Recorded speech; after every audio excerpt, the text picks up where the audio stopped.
Good morning, good morning, good morning. The sun is shining, the birds are chirping, and you are breathing. Today is Wednesday, July the 26th, 2023. My name is Stephen Carnegie, and welcome to This Is Just a Thought.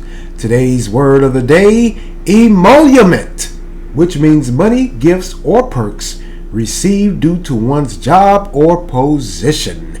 Emolument. I hope everyone is enjoying their Wednesday or will enjoy their Wednesday. Midweek swing once again. Middle of the work week. We're almost there. Man, well, the hot topic, no pun intended, of course, is the weather. The heat. Woo! Boy. High 90s, real feels 100 plus degrees here in North Carolina. It's finally arrived. You know, it was on the West Coast, then it went down to the Southwest with Texas and Arizona and places in Las Vegas and places like that where they had been experiencing 100, not real feels like 100 degree days consecutively for about a month or more maybe. In some spots. So it's finally made its way here to North Carolina. Today they're saying temperatures are going to be in the 90s with a real feel of close to 100.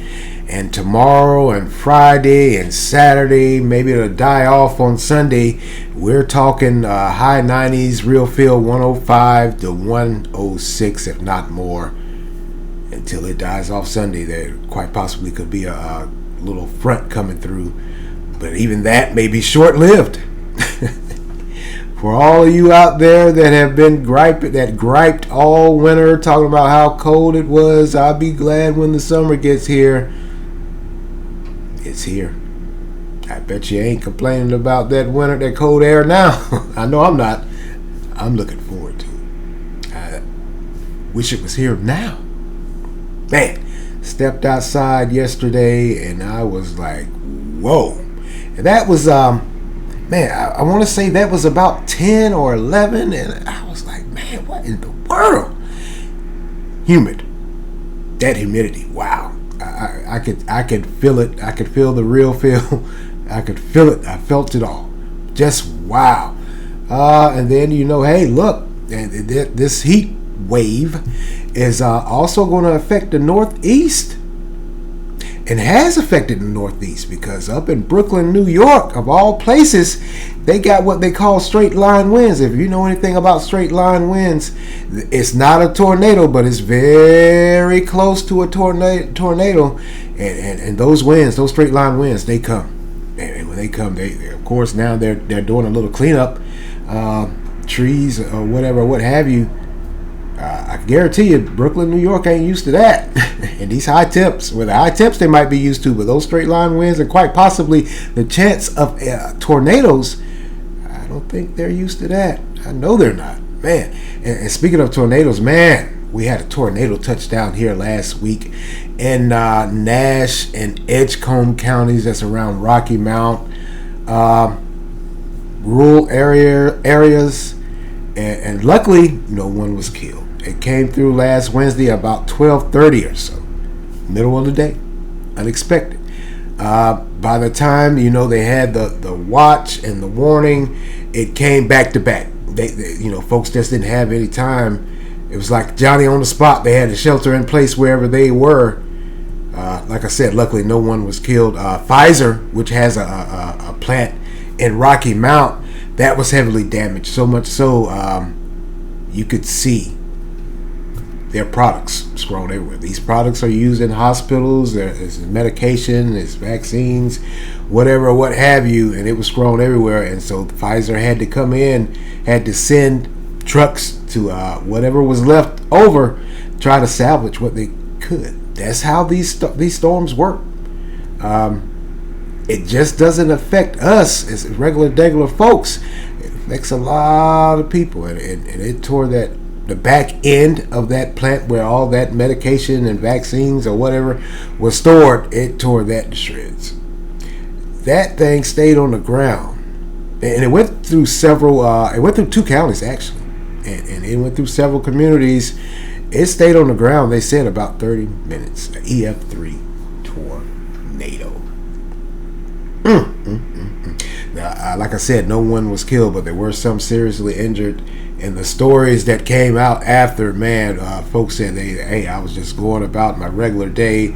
I was at home, and all of a sudden, I heard that old familiar train whistle. Boy, I sure don't want to be caught up in that. I would not want to be caught up in something like that. Wow, just wow, just wow. Pray for those folks down there in Nash and Edgecombe counties, because like I said, they are doing the cleanup, and folks are coming together.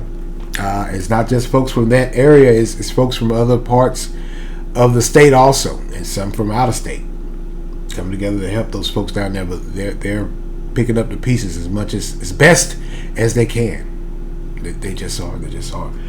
All right, let's move along here, man. Hey, look, that UPS strike. I know you guys have heard about that. They've been talking about it the past week. They were supposed to get together and before the deadline of July 31st, come up with a deal. Of course, the biggest thing why anyone goes on strike, money. But looks like sometime yesterday or last night they reached a tentative deal, they're saying. So they haven't outlined the specifics of this tentative deal. I guess it's a good deal, because what they're saying is, hey, the deadline, like I said, was July 31st. So they said sometime in August they're going to take everything to the board, Teamsters Union, and they're going to vote on it. Man, if that strike would have happened, some 325,000 workers would have walked off of their jobs, and they're saying that if that was to happen, that could have cost billions. Just even if they just stayed off their job for a week, it could have been up in the billions and what it would have cost, and that would have torn the U.S. economy. But the U.S. economy ain't doing that good. Some say it is, some say it ain't. But that billions that was looming because of this possible UPS strike, it would have sent the economy into a tailspin. Some try to brush it off, saying, it wouldn't have been that bad, but man, strike is a strike, especially with UPS.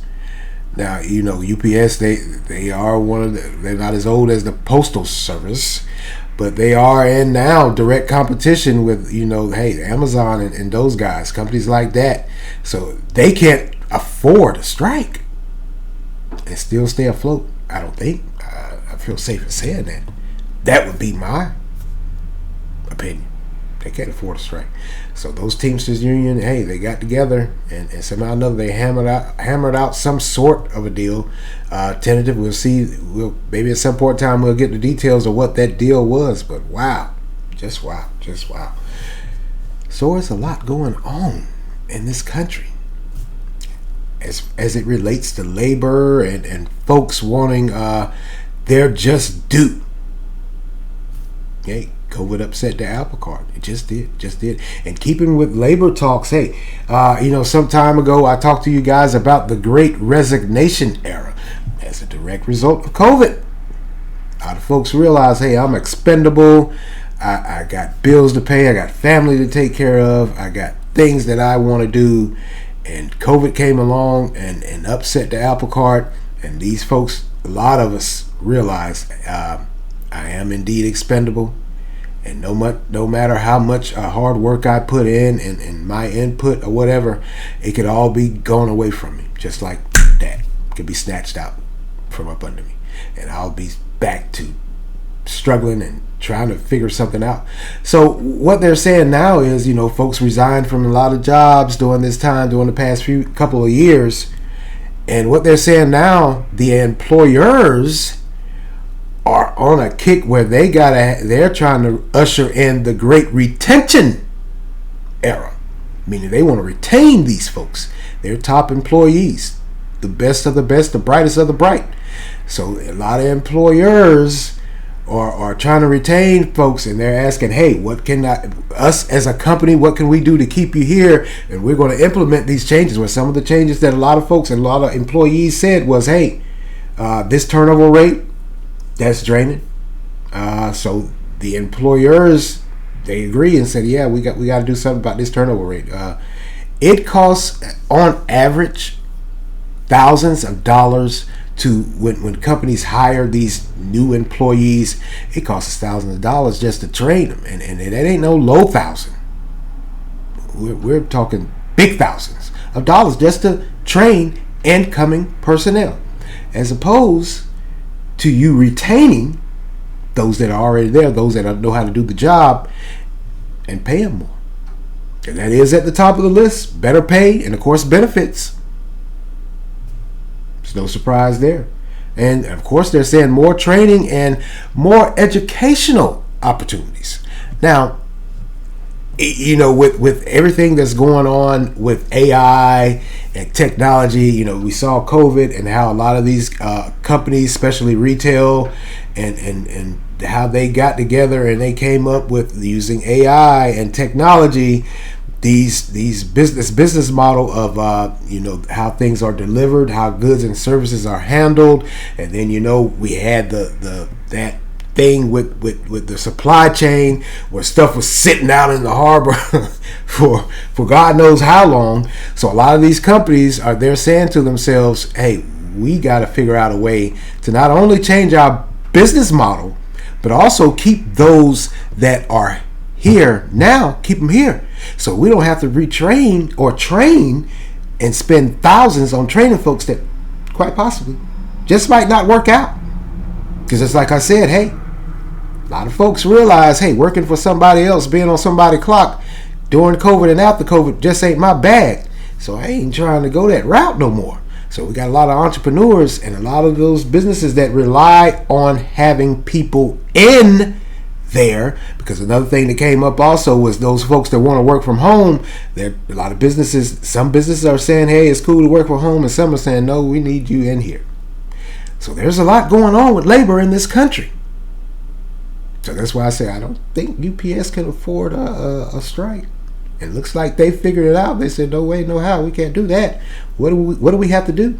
We're just going to have to bite the bullet, keep folks here. Because if they had went on strike, they would have to bring folks in and have to train them. Not a good look. Not a good look. So it appears that employers have finally figured it out. Or at least they have to admit, yeah, we need you. You ain't that expendable when we have to bring in new folks and train them and spend thousands of dollars to get them up to par somewhat just to be able to do the job. So it looks like a lot of employers, they're going to start paying folks more, better benefits, and maybe start treating them the employees a little better. But the educational part, that's the catalyst for me. I think as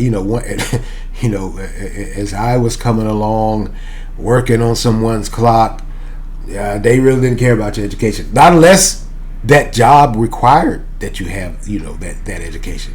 But just regular folks, they could care less about your education, and they could even care lesser about educating you.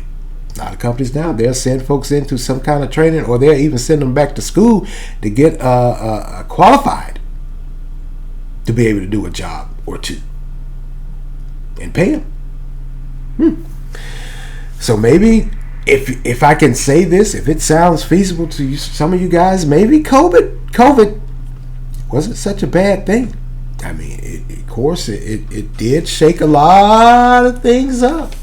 It did. Hey, change some folks' business models. They had to go to that technology, especially at retail. Contactless delivery, in-store pickup or curbside pickup. So they may have, I won't say may. Let's be honest with each other. We are experiencing a new labor force, a new way of doing business, and it most definitely includes technology, AI. If you're thinking to yourself, well, I don't think it's that big. I know you guys have heard me talk about this, but you'll do a Google search on something and you find what you're looking for or whatever, and then you go to your social media site and then you'll see little ads start popping up all over the place. No matter what social media site you use, you'll see these ads, whether it be Facebook, Instagram, or Twitter. You'll see these ads popping up. That's AI. That's technology. Those algorithms are working. You put in that search box over there on Google, and you got all the information you needed, and you signed, and you backed out of it, and then you go to your social media site. You see the ads. It's happened to me multiple times, and I'm looking like, wow, what the world? Technology. It is and continues to change the world. The way we think, the way we do business, how we entertain ourselves. Most definitely is a new labor market. And if you're one of those that are saying, I ain't going to do this or that or whatever, you might want to think again, just so you can stay afloat. No more using your bronze or your muscles. It's about using your mind now. So that's why I say, hey, maybe COVID was a good thing. Shook some things up. Got a lot of folks out of that comfort zone that many of us enjoy so much. Don't knock it. Don't you dare knock it. Wow. We're a fast-moving world. All right, I'll give you guys a little update on this. This Gilgo Beach serial killer. Boy, this guy here. Ooh, buddy, you were on one. Just like I told you guys, he's been connected or accused of killing 3 women, and there's one more. They're trying to get evidence and figure out if he is connected to her death also. But they also have discovered, and they've done searches, he has some property. He has a home in Las Vegas, and he has several properties in South Carolina. So folks, the law enforcement officials have been searching in and around those homes for evidence, or quite possibly any type of evidence that can link him to any of these murders. And they've also started, in his New York home, they've started digging in that backyard. Now, there was a rumor that he had, I guess, like a vault or whatever, but that's been dismissed. They say what it was a gun vault. He had several guns, several hundred guns that they took from the home. But the thing for me is they just started digging in that backyard. Why are y'all digging in that backyard? What's back there? This guy was on one. A regular, well, I can't call him regular now, but for all appearances, it was just a regular guy. He was a well-known architect, had a wife, kids, yada yada yada, run the gamut. He was just a regular old guy that had the appearance that he was just working, coming home and enjoying family life, buying up properties all over the United States.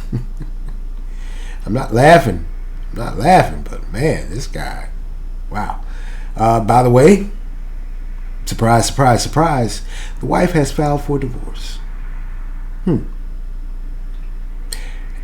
know, I hear a lot of people, and even I have asked myself also, I say, well, how in the world can you be with somebody that's doing this and not know what they're doing? No clues or hints or red flags. I mean, apparently there's a lot of folks out there like that live this double life. Because this guy, like I said, he was an architect. Well-known architect. He wasn't no slouch. And he was apparently, allegedly, going around killing prostitutes. Wow. I got no words. I got no words whatsoever.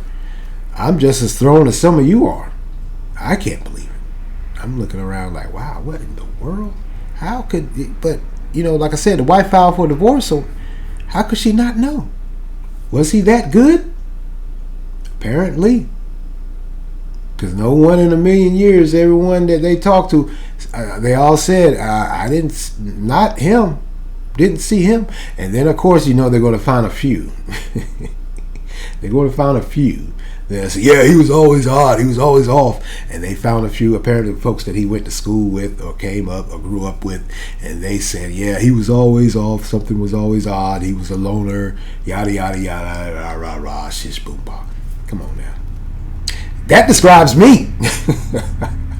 A loner, always to himself. Wasn't in the in crowd. Am I a serial killer? That describes me. Like I said, you're going to find folks all the time. They find folks that say, no, not him. Then you find folks that say, yeah, I can believe it. He was strange. He was off. He was standoffish. He didn't want to hang. He didn't do this. Yah, yah, rah, rah, rah, shish, boom, bah. But, man. And they're saying quite possibly what them searching those homes or those. He has 3 properties in South Carolina, apparently. And he has a home which he shared with him, his wife and himself in Las Vegas. What they're saying is, quite possibly, could this guy been bringing a lot more victims to these homes and properties, even to his home in New York? Wow, buddy. I don't know about that one. And let me just say right here, right now, disclosure. I ain't no damn serial killer. I'm just me. Sorry, I don't care about fitting in. Never have, never will. I know that a lot of times they say that's the tell-all sign of these mass murderers or serial killers. Yeah, maybe for some, but it ain't for me. I ain't got that. I ain't got that fight in me. I just sometimes I enjoy being to myself. Just do. Always have. That's just it. That's just it. So rest easy, folks. I ain't no serial killer or no mass murderer. I'm just not. All right, let's go get it. Looks like Hunter Biden finds himself in the hot seat. Whoa. Well, he's supposed to go in front of the judge sometime this morning and find out if the judge will accept his plea deal. Sweetheart. That. Hey, I'm sorry. This was a sweetheart deal. Even I got to step back and say, damn. Boy. Because I could tell you, and I can feel very safe in saying this. Had this been you and I, regular degular citizens that get out here and work every day, we wouldn't have got no deal like this. Now he's going in front of the judge this morning to face tax evasion charges, gun charge. Apparently, like I said before, I didn't know it was a crime. If you were somehow, some way been discovered that you're an addict, you're not supposed to be in possession of a gun. So he has a gun charge, failure to pay taxes, tax evasion, and I believe there's another charge also. But what's happening is all of that is going to be suspended with probation. Yeah, his lawyers argued and said, hey, this is his first offense of him being involved in something like this. And he's not a bad person. He's just fighting an addiction. Understandable. But that tax evasion, what they're saying, they're trying to link that and trace that back to his father, President Joe Biden. They're saying he had some dealings with his son too. Stands to reason.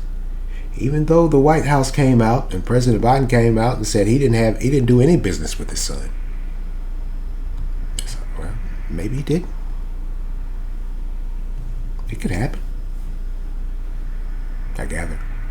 Oh, by the way, also, the investigation into that cocaine that was found in the White House is done. CIA said, hey, we can't figure it out. We can't make heads and tails of it. It's done. It could have been some random person walking through the White House on a tour that dropped that baggie of cocaine. Chi-chi the yayo. Okay, getting back to this. Come on, man. Getting back to this. Of course, many on the other side, Republicans are saying, man, this was a sweetheart deal. This guy's getting off scot-free. The judge needs to say no way, no how, kick that plea deal back, and let these lawyers and on both sides come back and work something out. He needs to serve some jail time. His first offense, first time he's ever been caught up in something like this. Feel sorry for you. But this is a sweetheart deal. It just is. Hey, you and I have been on this earth long enough. We know sweetheart deals. We know what goes on with these deals and these plea agreements. I was in a training one time, and I was an unarmed security guard. I was in a training. We had some guy giving the training. Somehow or another, some way, somehow, the topic of justice came up in the conversation. Talking about the court systems and the police officers, yada yada yada yada yada. Very interesting thing. He made a very interesting statement. He said that a lot of folks are looking for justice, when all actuality in the judicial system, there is no justice.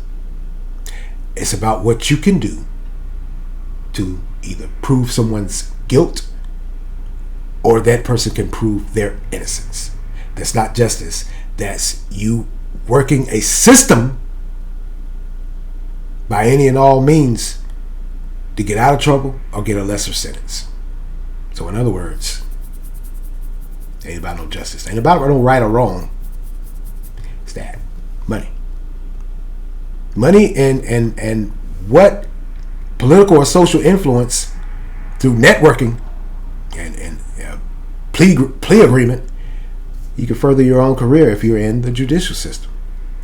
Lawyers, judges, district attorneys. Yeah, I believe that wholeheartedly. There's no such thing as justice. There's no such thing in this judicial system of right versus wrong. We see it every day, and now we see this. There's no way in the world anyone in this world sitting or listening to this podcast or me interacting with day to day could tell me that this wasn't a sweetheart deal. You're the president's son. You got a plea deal for tax evasion and gun charges. I'm not sure if there was a drug charge in there. But no more than, they're saying he had a gun and it has already been proven that he was addicted to drugs, so he shouldn't have had a gun. And he's going to get nothing but probation, looks like. Not going to serve any time. Has he served any time? I don't think he served any time. No more than just going down and answering to the charges and then walking back out. Could that have been you and I? Ain't no way in the world. First of all, we ain't got no money for no damn bail. Get bonded out. So we probably would have been sitting in there until it went to trial. So, hey. All he had to do was show up and say, guilty or not guilty or whatever. Yeah, I answer to the charges. And walk right back out and let his lawyers work with the DA to work out a plea deal. Had it been you and I, we would have been still sitting in there. Sweating bullets. Yeah, we would have. We just would have. Come on now. Let's cut the nonsense. This was a sweetheart deal. Hey, if it works for you, it works for you. But don't try to sit there and tell me that this is the way the judicial system works. It treats everybody fairly. Everyone deserves or gets an opportunity to plead their case and they can get a plea deal too. That's bull. That's bull. If you and I, like I said, we'd be sitting in there sweating bullets. And we would pull every single last day that they would have gave us. Wouldn't have been no plea deal. Wouldn't have been no probation. It would have been probation after we served a certain amount of time. But we wouldn't have got no damn plea deal. We would have pulled every bit of that time, if not damn near close to it. So yeah, you got a sweet deal. You got a sweetheart deal, man. Cut the crap. I don't care about him being the president's son, who's a Democrat. That was a sweetheart deal. Had it been a Republican son and he got that treatment, that was a sweetheart deal. It is what it is. It's going to be what it's going to be. Sweetheart deal. Just was. So I don't buy into this partisan crap of saying, they're attacking him because he's the president's son. He wouldn't do it to anyone. Yeah, the hell they would. Wouldn't have got no sweetheart deal though. You've been locked up. Just would have. And there's no other way around it, man. So yeah, he got him a good sweetheart deal. I ain't mad at you. Hey, if it works for you, it works for you. For those out there that are saying justice, justice, justice, ain't no justice. It's how you work the system. Simple and plain. Just is. Just is. I'm gonna get out of here. I think I've taken up enough of you folks' time. Hey, well, before I go, man, I'm still trying to figure out, and there's not that much details or information coming out about this U.S. soldier that fled to North Korea. Have you guys heard about that? He was stationed in South Korea, and if you know anything about the demilitarized zone, it is literally north-south. You got a guard shack for South Korea, you got a guard shack for North Korea, and they're literally standing there looking at each other.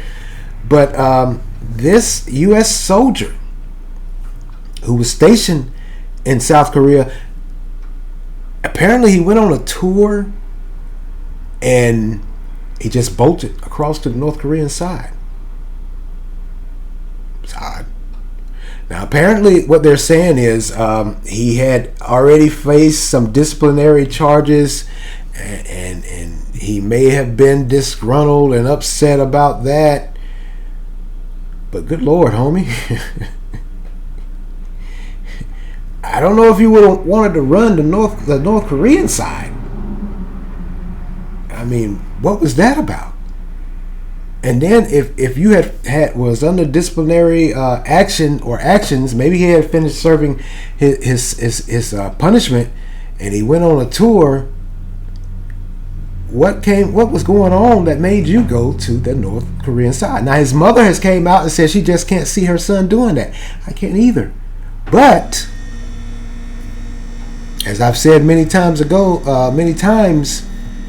the adjustment to military life from civilian life, because this was a young kid for all intents and purposes, I believe, that adjustment, it could take you anywhere. It could take you here, there, and anywhere. The adjustment to military life coming out of civilian life, especially if you're young, fresh out of high school or whatever, it's a culture shock. So whatever he did, whatever disciplinary action they took, maybe it set them into some sort of whirlwind, tailspin, where he bolted for the North Korean side. I believe he's still being detained by North Korea. They're still talking to him. I imagine they're scratching their damn heads like, why are you here?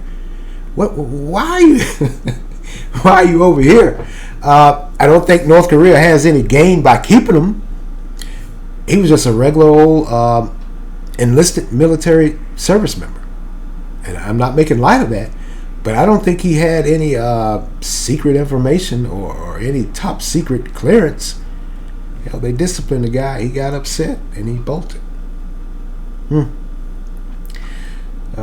This is a strange world we are living in. I'm going to try to look and see if I can find out some more information on that, because that one had me scratching my head, and I was somewhat mind-boggled. I was like, why in the world would anyone just randomly decide to run to North Korea?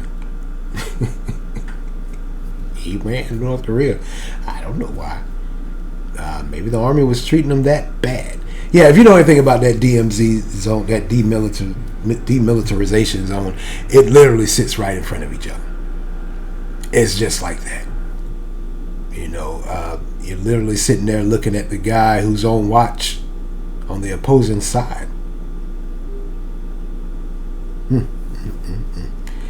Praying for you. I pray for you. Hope you figure it out. And pray for you when you get back to the other side. Over here, have to deal with the United States military and now the United States government, because they're looking and they want some answers too. Maybe he just made a foolish young mistake. Wasn't thinking. Or maybe he clearly didn't know what the implications were for him doing that. Man, praying for you. Hope it works out for you. I don't know about that, buddy. I don't know about that. Well, that's all for me today, and I want to thank you all for lending me your ears. Continue to like, follow, support, share